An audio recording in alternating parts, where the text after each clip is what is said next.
വർഷങ്ങൾക്ക് മുമ്പ് ഫഹദിൻ്റെ മണിരത്നം എന്നൊരു സിനിമയുണ്ടായിരുന്നു. ഞാൻ ഫഹദിനെ ജസ്റ്റ് സെറ്റിൽ കാണാൻ പോയപ്പോഴാണ് ഫഹദ് പറഞ്ഞു ഒരു സീനിൽ അഭിനയിക്കാമോ എന്ന് എൻ്റെ അടുത്ത് ചോദിച്ചത്. അപ്പോൾ പിറ്റേ ദിവസം ഞാൻ വരാം, സെറ്റിൽ ഞാൻ ഉണ്ടാവും. കാക്കനാട് വെച്ചായിരുന്നു ഷൂട്ട്. പക്ഷേ പിറ്റേ ദിവസം ഫഹദ് മുങ്ങി. ഫഹദ് അവിടെ സ്ഥലത്തേ ഇല്ല.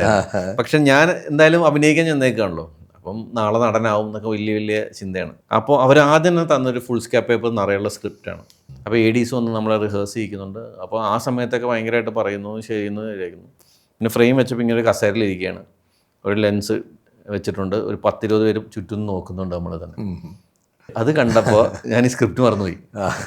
സ്ക്രിപ്റ്റും മറന്നുപോയി, തുടക്കം വായിക്കുമ്പോൾ പകുതി മറന്നു, പകുതി വായിക്കുമ്പോൾ ഇത് മറന്നു, മുഖത്തൊരു ഭാവമില്ല. നമ്മുടെ ഇന്നസെൻ്റ് ഏട്ടൻ പരിപാടിയായിരുന്നു. എങ്ങനെയാണ് ഈ സ്ക്രിപ്റ്റ് ഓർത്ത് വയ്ക്കുന്നത് വിത്ത് ഇമോഷൻസ്? നമ്മൾ ഈ ബൈ ഹാർട്ട് ചെയ്യുക എന്നുള്ളതൊരു ശീലമാണ്, അല്ലാതെ ഒരു പ്രത്യേകമായിട്ടുള്ള ടാലൻ്റ് ഒന്നുമല്ല അത്.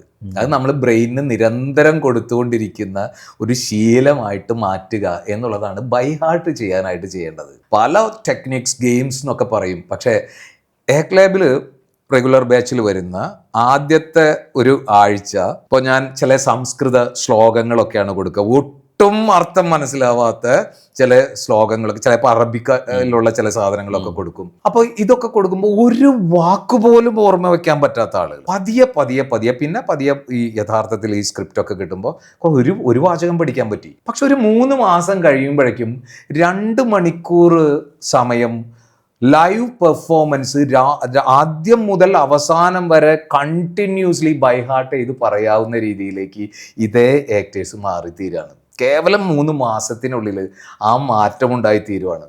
അപ്പോൾ ഇതിനുള്ളിൽ നമ്മൾ കൊടുക്കുന്ന വളരെ റിഗറസ് ആയിട്ടുള്ള ട്രെയിനിങ്ങുകളാണ് ആ ബൈ ഹാർട്ട് ചെയ്യാനുള്ള ശീലത്തെ ഉണ്ടാക്കുന്നത്.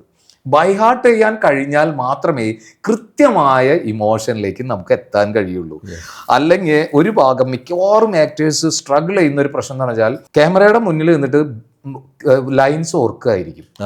ആ ലൈൻസ് ഓർക്കുന്ന സമയത്ത് നിങ്ങൾ സിറ്റുവേഷനെ വിട്ടുപോയി, എവിടെയാണ് ഞാൻ, എന്ത് കാണുന്നു, നിങ്ങൾ listening is one of the best art. ഒരു ആക്ടർക്ക് വേണ്ട ഏറ്റവും അത്യാവശ്യമുള്ള ആൾ മറ്റ് ആക്ടറെ കേൾക്കുക, അവരുടെ ഡയലോഗ് കേൾക്കുക, നല്ല റിയാക്ഷൻ ഉണ്ടാവും. ആ റിയാക്ഷനാണ് യഥാർത്ഥത്തിൽ സംഭവിക്കേണ്ടത്. പക്ഷെ ആ റിയാക്ഷന് നമുക്ക് സാധ്യതയില്ല, കാരണം ലൈൻ എവിടെയാണെന്ന് ഓർത്തുകൊണ്ടിരിക്കുക. അപ്പോൾ ഇത് പഠിച്ചെടുക്കേണ്ട ഒരു കാര്യമാണ്.